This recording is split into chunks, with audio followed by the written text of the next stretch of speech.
దేవునికి మహిమ కలుగునుగాక. దేవుడే సమస్త మానవులను బంధుమిత్రులను బ్రతికించే దేవుడు. సమస్త మానవులకు ఊపిరి దయచే దేవుడు. దేవుణ్ణి గణపరచాలి మానవులందరూ. రోమాపత్రిక 3వ అధ్యాయము 24వ వచనం నుండి చదువుదాం. కాబట్టి నమ్మువారు ఆయన కృపచేతనే క్రీస్తేసునందలి విమోచనము ద్వారా ఉచితముగా నీతిమంతులని తీర్చబడుచున్నారు. ఉచితముగా కాబట్టి నమ్మువారు ఆయన కృపచేతనే క్రీస్తేసునందలి విమోచనము ద్వారా ఉచితముగా నీతిమంతులని తీర్చబడుచున్నారు.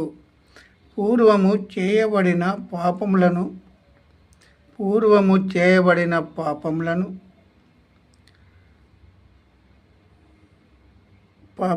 దేవుడు తన ఓరిమి వలన ఉపేక్షించినందున, తమ ఓరిమి వలన అంటే శాంతము, దేవుని దగ్గర ఉన్న శాంతము ఏ మానవుని దగ్గర లేదు.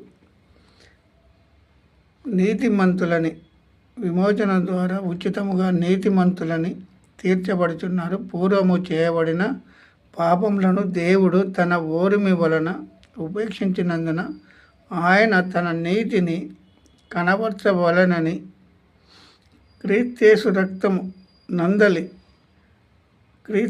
రక్తము నందలి విశ్వాసము ద్వారా ఆయనను కరుణాధారముగా బయలుపరిచెను.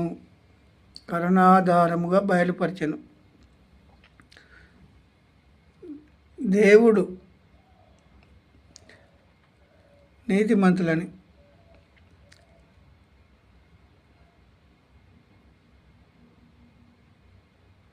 ఓరిమి వలన ఉపేక్షించినందున ఆయన నీతిని కనబరచవలనని క్రీస్తేసు రక్తము నందలి విశ్వాసము ద్వారా ఆయనను కరుణాధారముగా బయలుపరిచెను. దేవుడు ఇప్పటి కాలమందు పౌలు గారి ద్వారా దేవుడు మాట్లాడుతాడు. పరిశుద్ధాత్మ ద్వారా ఈ వాక్యములు, దేవుని వాక్యాలు రాయబడి ఉన్నాయి. దేవుడు ఇప్పటి కాలమందు తన నీతిని కనబరచు నిమిత్తము తాను నీతిమంతుడను యేసునందు విశ్వాసము గలవానిని